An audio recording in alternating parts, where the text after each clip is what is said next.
하나님의 말씀은 잠언 10장 4절에서 5절 말씀입니다. 구약성경 920면입니다. 손을 게으르게 놀리는 자는 가난하게 되고 손이 부지런한 자는 부하게 되느니라.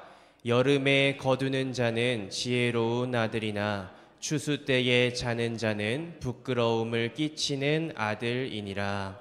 아멘. 괜찮아, 내일에 내가 하겠지라는 말이 있습니다. 요즘 참 많이들 사용하는 말인데, 오늘 내가 해야 할 일이 있는데 그 일이 하기가 싫을 때 오늘의 나는 놀 것이다. 그리고 내일의 내가 어제 했었어야 하는 일을 할 것이다 라는 의미입니다. 어차피 지금의 나는 즐겁고 힘든 건 내일의 나기 때문에 괜찮다라는 논리입니다. 조삼모사라고 보기에는 그보다 미련하고, 조삼모사가 아니라고 하기에는 어차피 본인이 감당해야 할 일들이기 때문에 애매한 구석이 있는 말입니다. 언뜻 보기엔 뭔 놈의 일을 그렇게 미루려고 그러나 게으르고 무책임하네 라고 생각할지도 모르겠습니다. 그러나 솔직한 마음으로 가슴에 손을 얹고 생각해보면 내일에 내가 하겠지라는 그 말을 한심하고 웃기다는 듯이 지적한 저도 비슷한 삶을 살고 있습니다. 당장 이 새벽 설교 준비만 하더라도 이틀 전 화요일 날 이거 조금 미리 해놓을까? 그럼 내일 조금 편하지 않을까? 라는 생각을 했지만 내일 하지 뭐 라는 생각을 했고, 어제 이거 빨리 내일까지 끝내야지 라는 생각을 하면서 어제 좀 해놓을 걸 이라는 생각을 했습니다. 우리는 이 상황을 미뤄봤자 어차피 고생하는 건 나라는 걸 알면서도 미루는 모습을 보입니다. 내일의 걱정은 내일이 하게 두고 오늘의 일은 오늘 해야 한다 했습니다. 그런데 우리는 정반대로 오늘의 일은 내일의 내가 하게 미루고 내일의 걱정을 오늘 사서 하고 있습니다.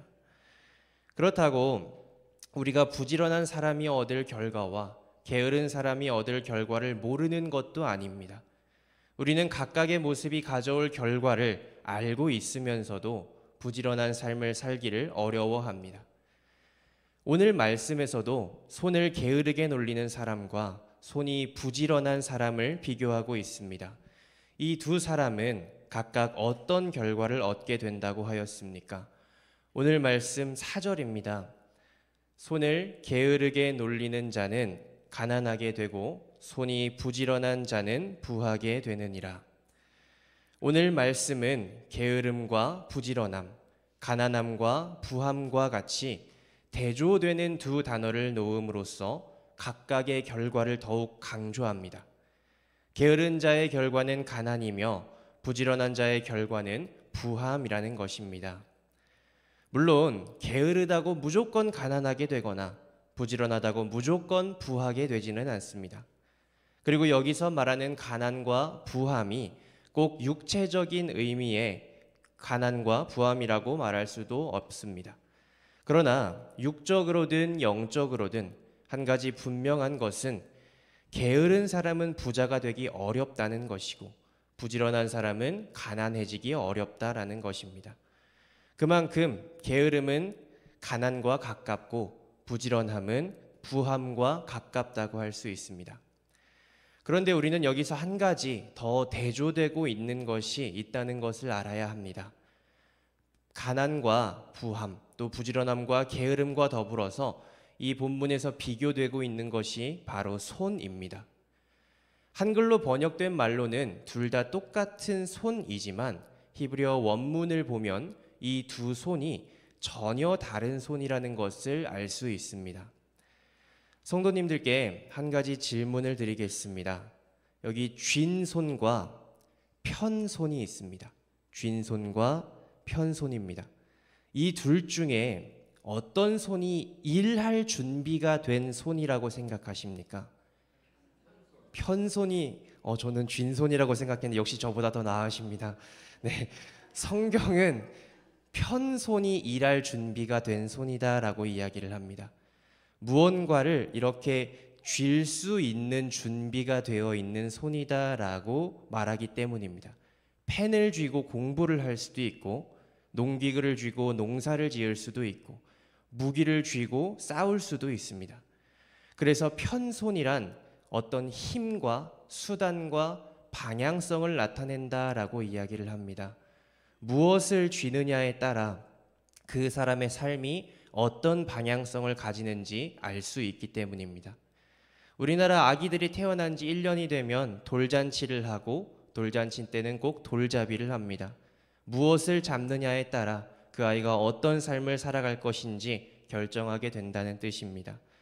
마찬가지로 편손으로 부지런하다라는 것은 오늘 내가 쥐고 있는 것이 무엇인지, 그리고 무엇을 쥘 것인지, 쥘 준비가 되어 있는지 돌아보는 것이 손을 부지런하게 놀려서 부하게 되는 것입니다. 어떤 수단으로 내가 삶을 살아갈 것이고, 어떤 힘을 가지고 어떤 힘을 의지하여 살아갈 것인지를 고민하는 사람입니다. 반대로 쥔 손은 일할 준비가 되어 있지 않은 손입니다. 다양한 의미로 사용이 되지만 누군가와 주먹 다짐을 하기 위해 쓰기 위한 손이라는 의미도 있고, 공허하고 손이 비어 있는, 또 본능에만 충실한 짐승의 발이라는 의미로 사용이 될 때 쥔 손이 사용이 됩니다. 그리고 그런 쥔 손은 게으르게 놀리는 자가 사용하는 손이 됩니다. 오늘 본문에서는 이처럼 쥔 손과 편손, 게으름과 부지런함, 가난함과 부함, 이렇게 세 가지를 대비시키므로 우리가 부지런해야만 한다는 것을 강조하고 있습니다. 왜냐하면 부지런한 사람은 지혜로운 아들이라 평가받지만 게으른 사람은 부끄러움을 나타내는 사람이라고 평가받기 때문입니다. 그렇다면 부지런한 사람은 지혜로운 사람이며 게으른 사람은 부끄러움을 끼치는 사람이라고 평가하는 이유는 무엇이겠습니까? 오늘 말씀 5절을 보면 여름에 거두는 자는 지혜로운 아들이나 추수 때에 자는 자는 부끄러움을 끼치는 아들이니라. 이스라엘은 봄에 보리를 추수합니다. 그리고 여름에는 밀을 추수합니다. 이 여름은 본격적으로 추수가 시작되는 시기라고 합니다. 이 시기에 포도나 올리브와 같은 과실도 추수를 시작하기 때문입니다. 그래서 이 여름이 지나고 나면 추수 때를 놓치게 되고 곡식과 과일을 거둘 수 없게 됩니다. 그리고 여름에 거두지 못하면 당연히 겨울 동안 먹을 것이 없게 되고 힘든 시기를 보내게 됩니다. 이 지역에 사는 사람이라면 이 사실을 모를 리 없습니다. 그래서 비록 여름이 덥고 힘들매도 불구하고 열심을 내어 부지런히 거두고 있는 것입니다. 사실 당연한 시기에 당연한 일을 하고 있습니다. 그럼에도 부지런히 해야 할 일을 한 사람에게 지혜롭다라는 평가가 주어진다라고 이야기를 합니다. 노력하고 공을 들인 과정이 헛되지 않도록 결과를 맺는 지혜로움을 가졌으며 언제 추수해야 하고 언제 일해야 하는지 아는 지혜로움을 가졌기 때문입니다. 반면 추수 때에 자는 자는 부끄러움을 끼치는 아들이라고 했습니다. 여기서 잔다라는 말은 죽은 듯이 자다라는 말입니다. 일해야 할 때 나태하고 무책임한 모습을 보이는 것은 나뿐만 아니라 부모까지도 조롱과 비난당하게 만든다라고 이야기를 합니다. 추수할 때 추수하지 않으면 그동안 열심히 노력한 모든 것이 헛수고가 됩니다. 열심히 밥을 차려놓기만 하고 정작 먹지는 않으면 핸드폰만 쳐다보고 있고 컴퓨터만 하고 있으면 얼마나 답답하십니까? 이 사실을 모르는 사람은 없습니다. 해야만 하는 일을 해야 할 때 하지 않으면 모든 수고가 헛수고가 된다는 사실을 모두 알고 있습니다. 또 지금 잠깐 편하고자 한다면 겨울 내내 고난을 겪어야 한다는 것도 알고 있습니다. 이처럼 게으름의 결과를 뻔히 알고 있기 때문에 게으른 사람을 볼 때에 부끄러움을 끼치는 사람이다 라고 평가합니다. 물론 모든 일의 결과라는 것은 하나님께 달려 있습니다. 그러나 하나님은 우리에게 일반적인 원리와 섭리를 통해 우리에게 어느 정도 예상할 수 있도록 해주신 결과들이 있습니다. 씨앗을 심고 가꾸면 열매를 맺습니다. 아기를 낳고 사랑으로 키우면 좋은 어른이 됩니다. 여름이 가면 가을이 오고 가을이 오면 겨울이 옵니다. 물론 이것들도 절대적이라고 할 수는 없지만 어느 정도 합당한 근거에 기반해서 결과를 예상할 수 있습니다. 그래서 우리는 하나님이 은혜로 허락하셔서 알 수 있게 된 결과들을 미리 생각하고 마음에 새겨야 합니다. 이미 뻔히 결과를 알 수 있도록 하나님이 만들어 주셨는데 알면서도 행동하지 않은 대가가 얼마나 큰지 우리는 두려워해야 하고 깊게 생각해야 합니다. 그리고 결과가 헛되지 않도록 노력해야 합니다. 그러기 위해 오늘 말씀을 마음에 새기고 노력하고 새겨야 할 것은 무엇이겠습니까? 야고보서 1장 22절 말씀입니다. 너희는 말씀을 행하는 자가 되고 듣기만 하여 자신을 속이는 자가 되지 말라. 우리는 스스로를 속여서는 안 됩니다. 우리가 공부가 하기가 싫을 때 공부하기 싫다고 내버려 두면 어차피 내가 손해를 본다는 것을 다 알고 있습니다. 그러면서도 우리는 일을 미루고 그렇게 자신을 속이는 시간을 보내게 됩니다. 그래서 우리가 우리를 속이지 않으려면 우리는 듣고 보고 경험함으로 알게 된 것들, 그래서 결과를 예상할 수 있는 것들에 대하여 행하는 자가 되어야만 합니다. 그리고 이런 관점에서 볼 때 우리가 가장 확실하게 결과를 알고 있는 것이 있습니다.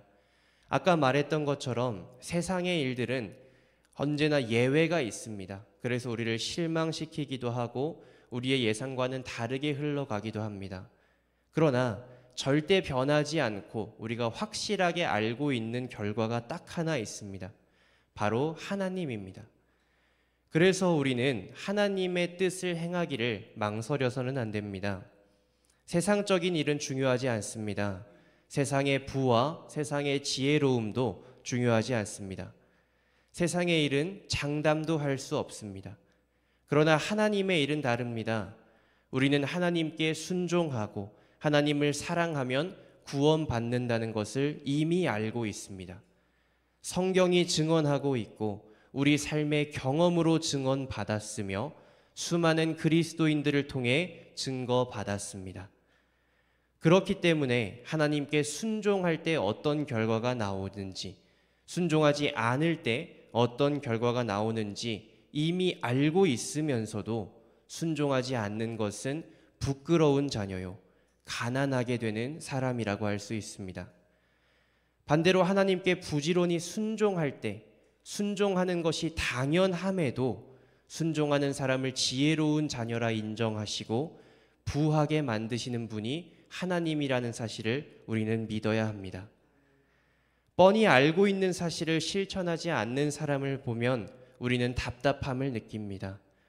마찬가지로 하나님은 뻔히 우리에게 결과를 가르쳐 주셨는데 우리가 순종하지 않을 때 우리를 미련한 자녀, 부끄러운 자녀로 여기십니다. 그렇기에 우리는 벌어질 일들에 대하여 신중하게 생각하고 믿으며 그 결과를 마음에 새기고 살아내야만 합니다. 그래서 지혜로운 자녀라 인정받아야만 합니다. 그렇기에 사랑하는 성도님들, 오늘 말씀을 마음에 새기시고 살아낼 힘과 지혜를 간구하시기를 소망합니다. 그렇게 함으로 하나님께 너는 참 지혜로운 나의 자녀다 라고 인정받으시기를 주님의 이름으로 소망하고 축복합니다. 기도하겠습니다. 사랑과 은혜의 주님, 이 시간 주님의 말씀을 알게 하시고 듣게 하시니 감사드립니다. 주님의 말씀을 통하여서 알게 되고 듣게 된 것들이 지식으로만 끝나지 않기를 소망합니다. 이미 우리에게 모든 결과와 정답을 알려주셨기에 그 결과를 생각하며 선한 길로 나아가는 우리 모두가 되기를 간절히 소망하고 원합니다. 온 마음 다해 주님이 약속하신 말씀들을 신뢰하게 하시고 언제나 기억할 수 있도록 성령의 지혜를 허락하여 주시옵소서. 감사합니다. 주님, 사랑합니다. 우리의 유일한 정답이시며 유일하게 선한 결과가 되어주시는 우리 주 예수 그리스도의 이름으로 기도드렸습니다. 아멘. 이 시간 우리 함께 기도하며 나아갈 때에 주님의 뜻 아는 대로 살아내게 하여 주시옵소서. 지혜와 부지런함으로 주님께 영광 돌리는 교회 되게 하여 주시옵소서. 이 세상이 오직 선한 결과이신 주님만 알아가게 하여 주시옵소서. 또한 성지순례에 나가 계신 담임 목사님을 위하여 이 시간 주님의 이름을 한번 부르짖고 우리 함께 기도하며 나아가겠습니다.